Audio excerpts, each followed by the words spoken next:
아멘. 우리가 범죄하였도다, 이 주제를 가지고 말씀을 상고하고자 합니다. 우리가 땅 위에 사는 삶 속에 누구나 마찬가지인데, 사람과 사람 살다가 보면은 오해도 생기고 또 아픔도 당하죠. 남에게 원치 않는, 생각지 않았던 고통을 줄 수도 있습니다.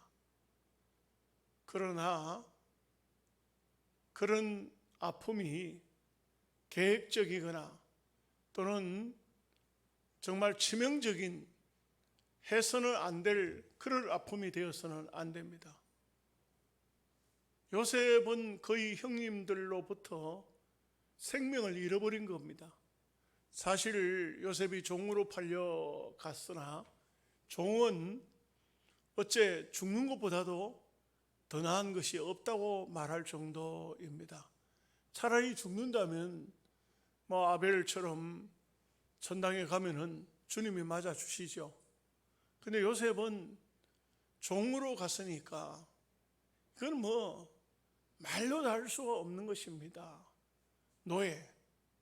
그 삶이라는 것은 사람이 짐승보다도 못한 삶을 살 수밖에 없는 것이고, 노예에 무슨 인권이 있습니까? 자유가 있습니까? 그들의 생명이, 그들의 삶은 그야말로 그냥 노예로 가는 순간 끝이 난 겁니다. 물론 이 요셉은 하나님의 섭리 가운데 이러한 일이 벌어졌지만, 그러나 참으로 아픈 일이죠. 우리가 이 땅 위에 사는 동안에 사람과 관계 속에서 상처를 주면서 삽니다. 사실 부모가 자식에게 상처를 주기도 하고, 자식이 부모에게 상처가 되기도 하고, 부부간에도 마찬가지입니다. 남편, 아내 다 이모저모로 생각지 않았던 아픔을 주기도 합니다. 상처가 되기도 합니다. 그러나 결정적인, 씻을 수 없는 이런 죄에는 빠지면 안 됩니다. 그래서 우리가 다 실수도 많고 다 죄도 짓고 하지만, 정말 남의 생명을 뺏는 이런 일은 이거는 사탄이 할 수 있는 일이거든요. 사탄에 사로잡힌 삶을 살아서는 안 되는 것입니다. 그렇습니다. 죄를 합리화시키는 건 아니지만 죄 안 짓고 사는 사람은 없어요. 다 이렇게 저렇게 죄를 짓습니다. 그러나 분명한 것은 정말 이런 일은 해서 안 되거든요. 요셉이 종으로 그 상인들에게, 이스마엘 상인들에게 팔려갈 때에 이 종의 위치를, 종의 모습을 알죠. 그러니까 얼마나 울면서, 형님들 이렇게 하지 마세요, 이렇게 하지 마세요, 나를 살려주세요, 그래 했겠죠. 극단적으로 말하면 차라리 내 생명을 거두십시오, 이렇게 차라리 나를 죽이십시오, 종으로 가는 것보다는 낫지 않을까요? 그런데 오늘 요셉의 형님들 보십시오. 그 요셉은 아주 모질게는 하지 않았지만 요셉의 형들에게 바로 이렇게 고통을 줍니다. 고통을 주는 것은 보복하는 차원이 아니죠. 지난날에 지은 죄를 다시 한번 각인시키는 것입니다. 당신들이 무슨 짓을 했는지 그것을 지금 각인시키는 겁니다. 특별히 그 가운데서 시므온을 결박해서 가두었다는 걸 보면은 시므온이 앞장섰을 것이다, 이렇게 주석가들은 말하고 있습니다. 시므온이 극단적으로, 이게 피 흘리기 좋아하는 사람이 시므온이에요. 이 시므온이 앞부분에도 디나 사건 때에 앞장서 가지고 결국은 세겜 사람들 죽였지 않습니까?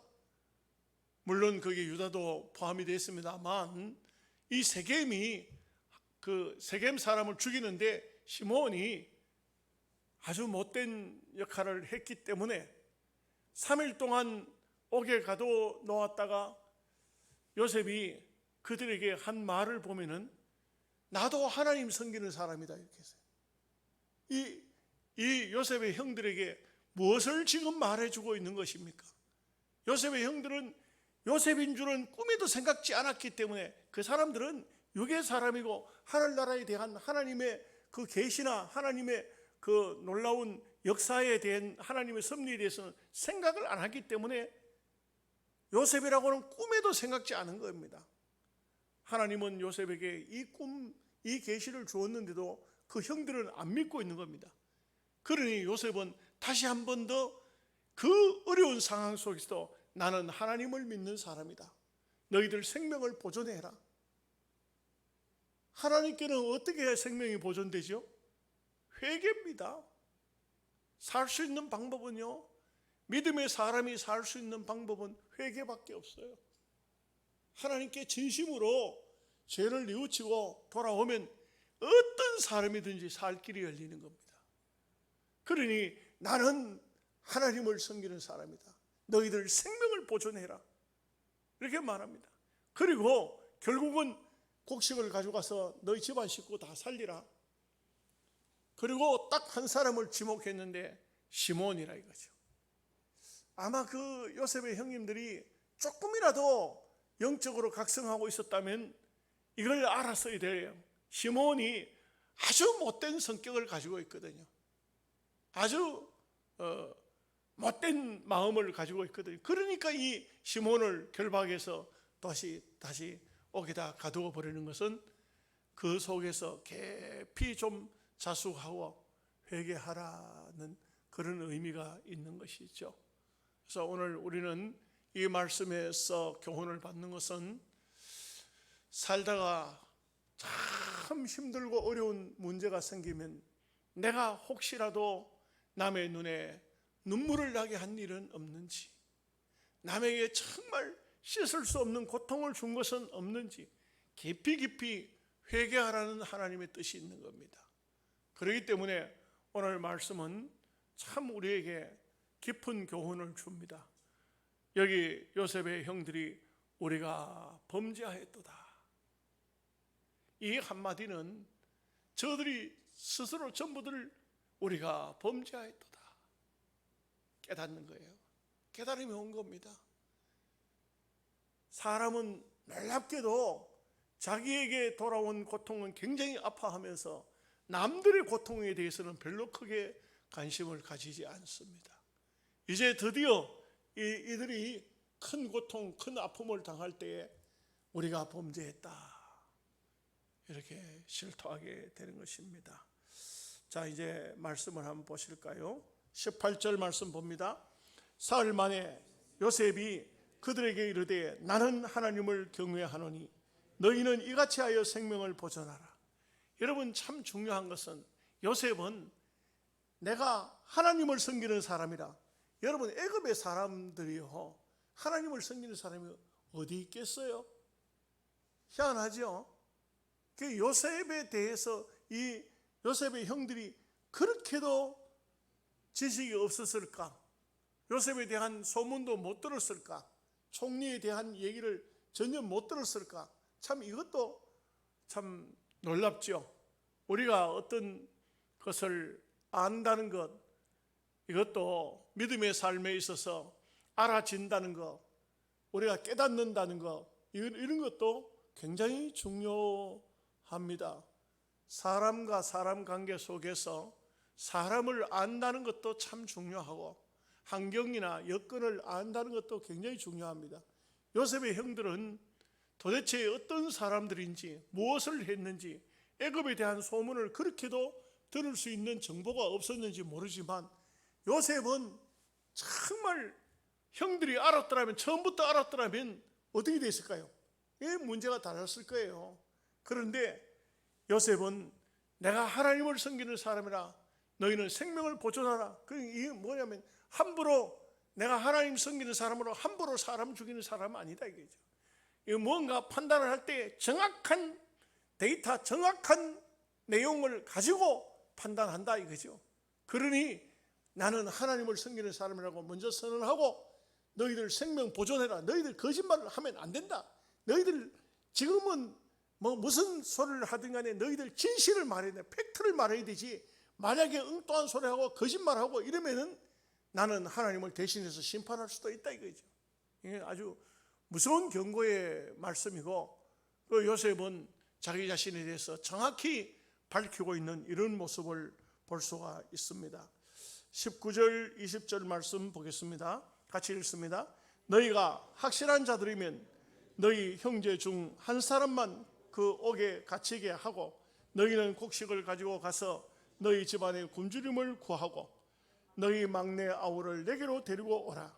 그러면 너희 말이 진실함이 되고 너희가 죽지 아니하리라 하니 그들이 그대로 하니라. 한 사람만 갇히라.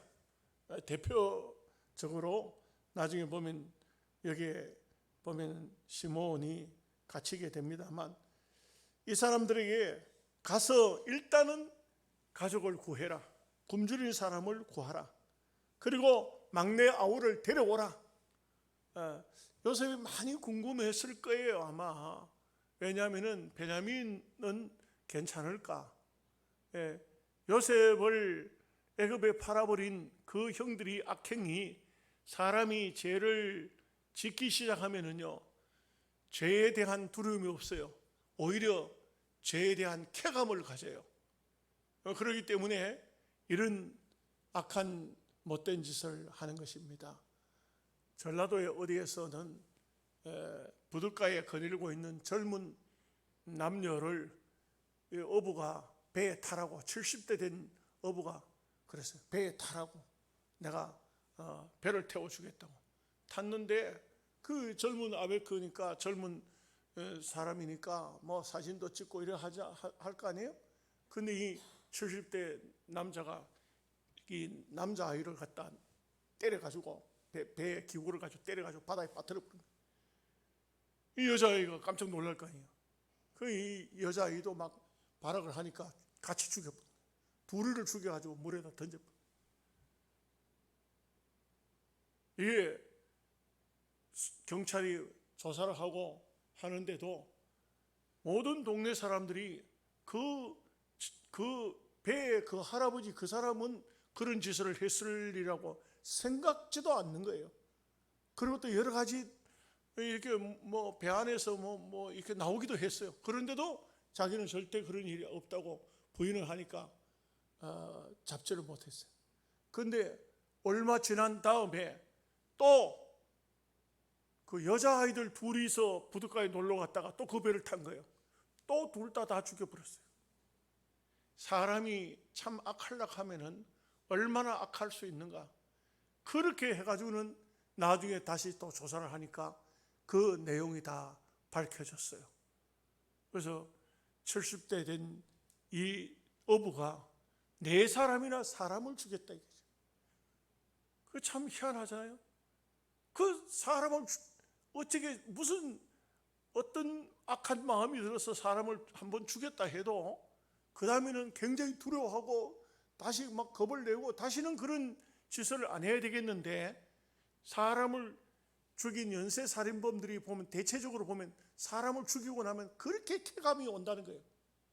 그래서 또다시 사람을 죽일 수밖에 없는, 잡히지 않으면 또다시 그런 죄를 범한다는 것이죠. 요셉을 애굽에 팔아먹은 그 요셉의 형들이 아버지 곁에 붙어있는 베냐민이지만 이 베냐민에 대해서 또 성경을 가만히 보면 야곱이 베냐민을 굉장히 아껴요. 굉장히 사랑합니다. 맨 막내 늦게 태어난 아이기도 하고, 베냐민이 태어나면서 라헬이 죽었으니까 그런 어떤 향수도 있고, 또 라헬을 그렇게 좋아했던 야곱이니까 그런 마음도 있을지 몰라요. 그러니 요셉은 이 베냐민을 확인하고 싶은 겁니다. 그러면서 정말 놀라운 것은 이 요셉과 그 형들과의 관계가 하나씩 풀리면서 그 형들이 전부 회개한다는 것이죠. 지은 죄에 대해서 하나씩 회개합니다. 그 창세기는 마지막 부분까지 정말 보면 야곱이 세상을 떠났을 때도 그 형님들이 이제는 아버지가 죽었으니까 혹시라도 요셉이 우리에게 어떤 악한 마음을 그대로 실행하지 않을까 전부 와서 무릎 꿇는 이런 모습을 봐요. 참 이것은 놀라운 하나님의 섭리가 그대로 이루어지는 이런 것을 볼 수가 있습니다. 21절 말씀 보겠습니다. 그들이 서로 말하되 우리가 아우의 일로 말미암아 범죄하였도다. 그가 우리에게 애걸할 때에 그 마음의 괴로움을 보고도 듣지 아니하였으므로 이 괴로움이 우리에게 임하도다. 이제 드디어 이 사람들이 깨닫습니다. 압니다. 여러분, 죄는요 세월이 흐른다고 시간이 지난다고 없어지는 것 아닙니다. 우리가 땅 위에 사는 동안에 어떤 경우라도 죄를 짓지 말아야 되고, 지은 죄가 있다면 깊이 회개해야 되고, 사람에게 상처를 준 것이 있다면 그 상처에 대해서 정말 책임 있는 용서를 받아야 돼요. 하나님께 용서받았으니까 됐지 뭐 그런 게 아니에요. 참 마음의 상처는요 없어지지 않아요. 사라지지 않습니다. 저도 어릴 적에 참 형님들한테 당한 상처가 있어요. 우리 어머니가 일찍 세상을 떠나다 보니 형제들이 다 객지로 나가서 일을 하고 이랬는데 무슨 뭐 특별한 직업이 있겠어요. 그 형님 중에 한 분은 가서 노동일을 했는가 봐요. 오랫동안 노동일을 해서 돈을 좀 벌어서 가방에 넣어서 집에 갖다 놓고 이제 시골 오랜만에 왔으니까 놀러 나간 사이에 하필이면 그때 나는 몸이 아파서 학교를 못 가고 누워 있었는데 그 형님 친구, 여자친구가 동네 또래 되는 사람이 와서 문을 열고 내보고 너 형님 어디 갔냐 뭐 어쩌고저쩌고 하고 문 앞에 서가지고 있다가 갔는데 형님 가방에 돈을 다 훔쳐가 버린 거예요. 원래부터 좀 그 여자분은 좀 손버릇이 나빴다고 그래요. 소문이 난 사람인데 난 그건 모르잖아요. 내가 온종일 방에 혼자 있는 것으로 생각했으니까 저희 형님은 제가 학교 갔다 그 다음날 학교 갔다 오는 길에 붙잡혔는데 화가 나니까 얼마나 속이 상하니까 돈을 내놓으라는 거예요. 주머니 뒤져보니까 돈이 없는 거예요. 돈 다 어떻게 했냐? 어디다 감추었느냐? 그리고는 그냥 매질을 하기 시작하는데 하필이면 그 매가 버드나무 막대기요. 버드나무 여러분 아시죠? 이거는요 아무리 때려도 버드나무는 부러지지 않아요. 이 막대기로 그냥 얼마나 맞았는지 며칠 동안 학교를 가지를 못했어요. 나중에는 밝혀졌습니다만 그것이 일평생 상처가 됐어요. 평생 상처가 됐어요. 잠을 자도 항상 식은땀 흘리고 꿈을 꾸면 그 꿈이요 내가 끌려가서 억울하게 매맞던 거, 이게 상처가 됐어요. 그런데도 너무 이게 여러분 그렇습니다. 너무 주눅이 들면요 말을 못해요. 그 앞에 가면 말을 못해요. 그 형님 앞에 가면은 내가 하고 싶은 말이 있어도 입이 열리지를 않아요. 말이 할 수가 없어요. 형님 왜 그렇게 하셨어요? 말을 할 수가 없어요. 나중에 목사가 돼가지고 집사람하고 내가 그랬어요. 항상 결혼하고도 항상 그런 꿈을 꿨으니까요. 그럼 뭐 엄청 평생을 고통스럽게 살았으니까 나는 그 형님한테 이번에는 조카가 결혼한다 하는데 예수를 안 믿으니까 주일날 해요. 그래서 토요일날 올라가자. 토요일날 가서 형님 만나면 옛날 얘기를 그때 얘기를 이제는 좀 해야 되겠다. 이제는 좀 해야 되겠다. 그래서 올라갔어요. 올라갔는데 나마나 또 옛날에 그 당당하던 그 형님이 너무 초라한 겁니다. 너무 기가 막힌 겁니다. 형님 뭐 하세요? 내가 할 일이 있나 뭐 아파트 수리하는데 세상에 절대 우리 형님 그런 거 할 사람이 아니거든요. 그런데 나이를 먹고 늙고 하니까 아파트 수리를 한다는 거예요. 또 말을 못했어요. 할 수가 없었어요. 이제는 그 말을 하면 형님에게 내가 이제 상처를 주는 게 돼요. 그래서 할 수가 없었어요. 여러분, 우리가 이 땅 위에 사는 삶 속에는 누구든지 마찬가지지만 상처를 주기도 하고 상처를 받기도 합니다만, 그러나 참 결정적인 생명에 관한 이런 상처는 생겨서는 안 됩니다. 저는 그때 죽을 뻔했어요. 살아났다는 것이 하나님의 은혜겠죠. 22절, 23절 말씀을 같이 보겠습니다. 르벤이 그들에게 대답하여 이르되 내가 너희에게 그 아이에 대하여 죄를 짓지 말라고 하지 아니하였더냐. 그래도 너희가 듣지 아니하였느니라. 그러므로 그의 핏값을 치르게 되었도다 하니 그들 사이에 통역을 세웠으므로 그들은 요셉이 듣는 줄을 알지 못하였더라. 르벤도 장자 아닙니까? 장자는요, 유대 사회 속에서 장자는요 굉장합니다. 건세가. 아무리 동생들이 엉뚱한 짓을 하려고 해도 안 돼, 그래 하지 마 하고 말하면 그 형님의 말을 거스릴 수가 없어요, 사실은. 그런데 르벤은 어떻게 했습니까? 슬쩍 자리를 피해버렸어요. 빈 우물 속에 던져놓고 이제 형제들이 양떼 친다고 흩어지면은 그 요셉을 꺼내서 돌려보내야 되지, 이런 생각을 한 거예요. 그런데 르벤이 없는 사이에 상인들이 지나가는데 그거 팔아버렸다 이거예요. 그러니 르벤이 그 현장에 와서 보고 빈 우물을 들다 보니까 요셉이 없으니까 그만에 그냥 막 르벤이 얼마나 마음이 아파하면서 나는 어떻게 할꼬 이렇게 애처롭게 했죠.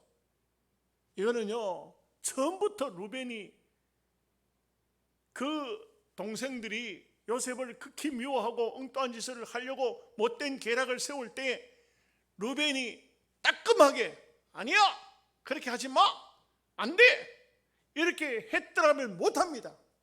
그런데 그냥 빈 우물에 빠뜨리는 것도, 빈 우물에 집어넣는 것도 그냥 두고 자기 생각에 내가 좀 자를 피했다, 동생들이 헤어지면은 그러면 요셉을 꺼내서 집으로 돌려보내지, 이 어중간한 생각을 한 거예요.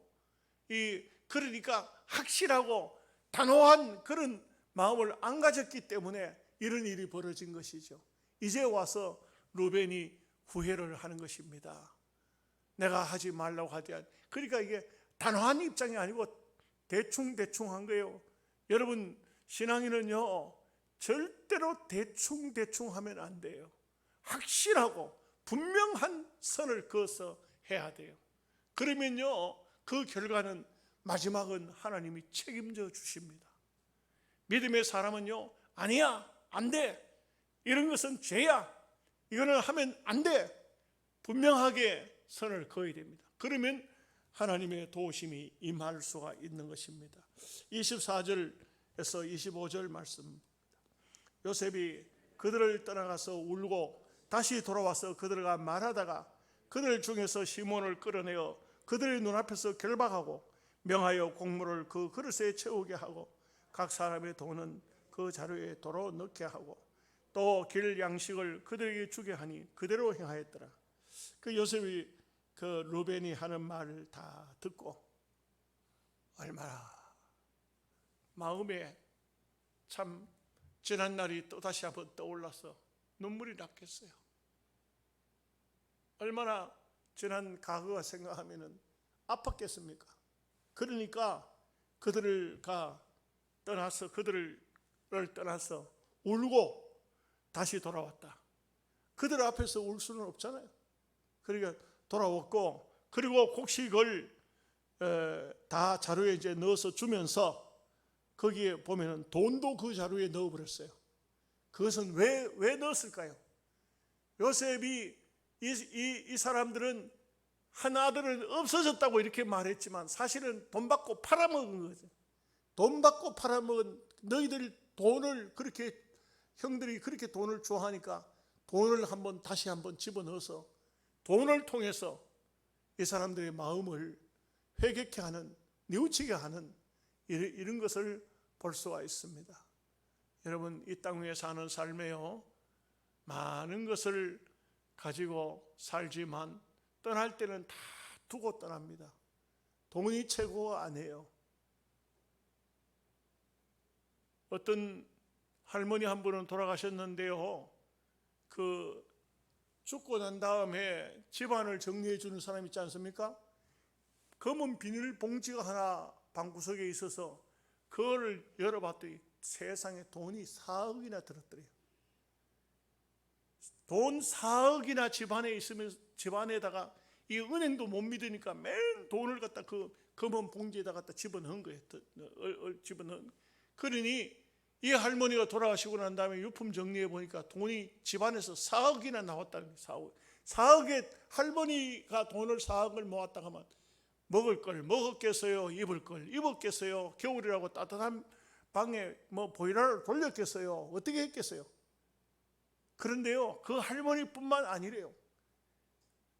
대한민국에요, 유품 정리하러 다니는 사람들이 다녀보면요, 이불 꺼내면 이불 속에서도 돈이 나오고, 베개, 어떤 데는 베개 속에서도 나오고, 장롱 속에서도 나오고, 막 밥그릇 밑에서도 나오고, 정리하다 보면 돈이 액수가 적은 돈이 아니고 엄청난 돈이 나온다는 거예요. 왜? 안 먹어요. 안 써요. 그 왜 모아요? 여러분, 오늘 집에 가서 그 감춰놓은 거 전부 끄잡아내요. 전부 끄잡아내가지고, 그래가지고 헌금도 좀 하고 여행도 좀 가요. 여행사 통해서 가면은 다 그냥 재밌게 여행도 할 수 있고 외국도 좀 갔다 오고, 그렇게 하시라고. 왜 대답을 안 해요? 돈이 없어요? 다 있어. 보면 있죠? 있느냐고 물어도 대답도 안 하고, 전부 다 소용이 없어요. 끝나면 다 놔두고 가는 거예요. 아무것도 아닙니다. 돈이 최고가 아니에요. 오늘 요셉이 형님들에게 당신네들 그렇게 돈이 좋더냐? 돈을 도로 집어넣었어. 이 돈에 대해서, 돈이요, 잘 쓰면은 그게 큰 기쁨이 되지만 돈이 잘못 들어오면요, 큰 근심이 돼. 이 돈 때문에 야곱도 형들도 다 근심이 돼요. 이 말씀, 오늘 말씀에 그거 있잖아요. 다 근심거리. 돈이 그냥 공짜 돈 들어오면 근심거리가 됩니다. 근심거리가.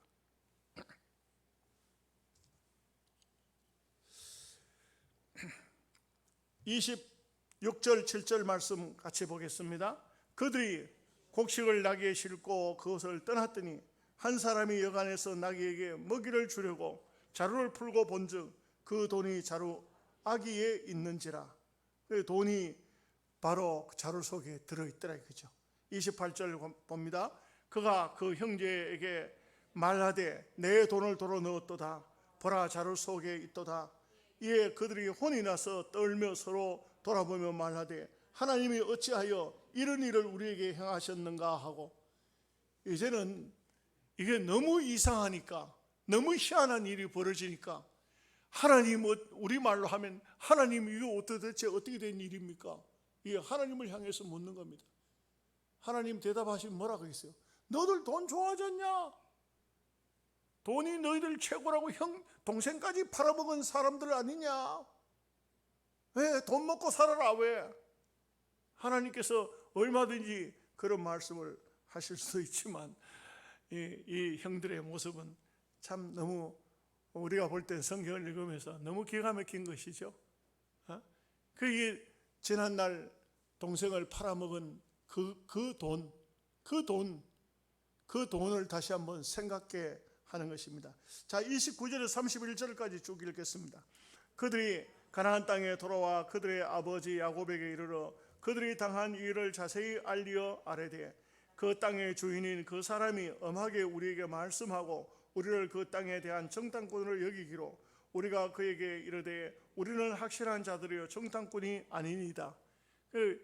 이제 여기까지는 별로 큰 아버지한테 보고가 괜찮습니다만 그 다음을 읽어봅시다. 32절 33절입니다.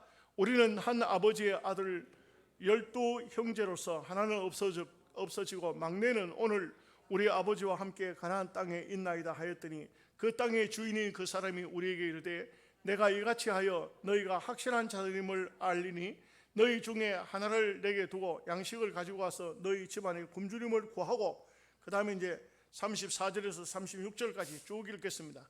너희 막내 아우를 내게로 데려오라. 그러면 너희가 정탐꾼이 아니여 확실한 자들임을 내가 알고 너희 형제를 너희에게 돌리리니 너희가 이 나라에서 무역하리라 하더이다 하고 각기 자루를 쏟고 본즉 각 사람의 돈뭉치가 그 자루 속에 있는지라. 그들과 그들의 아버지가 돈뭉치를 보고 다 두려워하더니 그들의 아버지 야곱이 그들에게 이르되 너희가 나에게 내 자식들을 잃게 하도다. 요셉도 없어졌고 시몬도 없어졌거늘 베냐민을 또 빼앗아 가고자 하니 이는 다 나를 해롭게 함이로다. 여러분 보십시오. 돈이라는 것도 언제든지 이 사람들이 나쁘게 해가지고 돈이 들어온 건 아니지만 정상적인 돈이 아닌 돈은 가정에 들어오면요 큰 근심거리가 됩니다. 사람들이 그냥 공짜 돈 바라고 복권을 사고 어떤 주식을 하고 요즘에는 코인, 오늘도 보니까 코인 회사 사장이 도망가 버려가지고 그 코인 투자한 사람들 때문에 또 난리 났더만요. 또 돈은요 꼭 어떻게 보면은 쓸 만큼만 있으면 돼요. 너무 많이 가지고 있으면 이게 근심거리가 돼요. 이 야곱의 가정에 자루마다 풀어보니까 전부 돈이 나오니까 이제 난리가 났어요. 야곱도 그 형들도 전부 큰 근심이 된 겁니다. 이거 도대체 어떻게 된 거냐? 여러분 그렇습니다. 이 야곱의 아들들 10명, 이 사람들을 아직까지도 아버지 앞에 요셉을 돈 받고 팔아먹은 얘기를 안 해요. 이런 모습은 진심으로 회개하는 모습이 아니죠. 사실 같으면 아버지, 우리가 요셉을 돈 받고 팔았어요. 은 20에 팔아버렸습니다. 이게 나와야 되는데, 그리고 아버지 앞에 죽을 죄를 졌다고 용서를 빌고 하나님 앞에 용서를 빌고 해야 되는데, 아직도 이들은 이런 돈이 이렇게 가정에 들어오고 했지만 진정 회개하는 그런 모습은 아직까지 없습니다. 이 시간이 지나면서 이제 요셉을 계속 만나면서 다음 시간을 보면은 이제 드디어 베냐민을 데리고 갈 수밖에 없어요. 이 야곱의 모습을 보면은 야곱도 마찬가지입니다. 사실은 야곱도 마지막 부분에 가서 진정으로 회개하는 모습을 보이거든요. 이 야곱도 지금까지는 그냥 평범하게 신앙생활을 하면서 하나님을 믿으면서 살았어요. 그러나 야곱도 얼만큼 물질에 집착해서 살았는지, 얼마나 그 삶이 정말 믿음 없는 삶을 살았는지 야곱에게도 하나님은 지금 묻고 계십니다. 그러니 여기서도 오늘 36절 말씀에 보면은 요셉도 없어졌고 시몬도 없어졌거늘 베냐민을 또 빼앗아고자 하니 이는 다 나를 해롭게 함이로다. 왜 이런 일이 벌어지는지 야곱도 깊이 생각해야 돼요. 근데 그런 깊이 생각을 하지를 못하니까 다 나를 해롭게 하는 자라. 서로 이제 원망만 늘어지는 거죠. 서로 불평만 하는 것이죠. 그냥 하나님을 아끼는 하나님이 왜 이런 일을 하셨는가 하고 하나님을 원망하더니 이제는 또 자식들을 원망하고 환경을 원망하고 그렇게 합니다. 그 믿음이 떨어지거나 믿음이 없는 사람은 꼭 남을 원망합니다. 내 탓입니다. 내가 잘못했습니다. 이런 사람이 아무도 없잖아요. 한 명도 없어요. 나중에 이제 요셉이 이제 그들 앞에 탁 나타날 때는 정말 기가 막혔을 거예요, 아마. 야, 정말 하나님이 살아계신 하나님이시구나. 이렇게 역사하시는구나. 그런데 이 요셉의 형들은요, 믿음이 그렇게 굳건하지를 못해요. 끝까지 그 믿음이 그렇게 단단하지를 못해요. 요셉을 통해서 이 사람들이 온전한 믿음을 가지게 되지요. 37절 38절 말씀 읽겠습니다. 루벤이 그의 아버지에게 말하여 이르되 내가 그를 아버지께로 데리고 오지 아니하거든 내 두 아들을 죽이소서. 그를 내 손에 맡기소서. 내가 그를 아버지께로 데리고 오리이다. 야곱이 이르되 내 아들은 너희와 함께 내려가지 못하리니 그의 형은 죽고 그만 남았음이라. 만일 너희가 가는 길에서 재난이 그에게 미치면 너희가 내 흰 머리를 슬퍼하며 서울로 내려가게 함이 되리라. 루벤도 믿음이 하나도 없는 얘기를 하고요. 내가 가서 데려오겠다. 만약에 못 데려오면 내 두 아들을 죽이라. 할아버지가 자식을 죽이는 사람입니까? 이런 말을 하고, 야곱도 믿음이 어떻게 보면은 이렇게 형편은 없습니다. 그저 잘못돼서 아들 베냐민이 먼저 죽으면 나는 이제 못 산다. 여러분, 사람의 생명은요 하나님이 주관하시는 것이고, 이런 말을 야곱이 하고 있다는 것은 믿음이 없다는 거예요. 믿음이 없는 증거이죠. 그래서 우리는 참 신앙생활에 있어서 항상 세월이 흐른다고 해서 신앙이 좋아지는 것도 아니고, 이 야곱처럼 족장이 됐다고 믿음이 좋아지는 것도 아니에요. 항상 자기를 돌아보면서 잘못된 것은 계속적으로 회개하고, 하루라도, 단 하루라도 잘못 생각된, 잘못된 행동을 했든지 말을 했든지 거짓된 삶을 살았으면 회개해야 돼요. 다른 거 없어요. 별다른 인생이 없어요. 별다른 사람이 없어요. 그 사람은 믿음이 좋더라. 그건 항상이 아니에요. 그 사람이 보는 그 관점에서 믿음이 좋았던 것이지 별 수 있는 존재가 없어요. 늘 우리는 하나님 앞에 진실되게 살려고 애를 쓰고, 경건되게 살려고 하고, 정직하게 살려고 하고, 거짓됐으면 회개하고 믿음으로 바로 서야 되지, 그럴싸하게 감투 덮어 썼다고 해가지고 목사가 되고 장로가 되고 어디 무슨 뭐가 장이 되고, 그거 다 소용이 없는 얘기예요. 항상 하나님 앞에 내 자신을 살펴서 내가 바로 살고 있는지 믿음을 점검해야 돼요. 껍데기만 가지고 그럴싸하게 외형적인 모습을 가지고 다 소용이 없는 얘기입니다. 정말 진실된 마음, 정말 전심으로 내 마음을 다해서 하나님을 섬기고 있는지 돌아보고 믿음으로 사는 사람이 되어야 될 줄로 믿습니다. 하나님 아버지,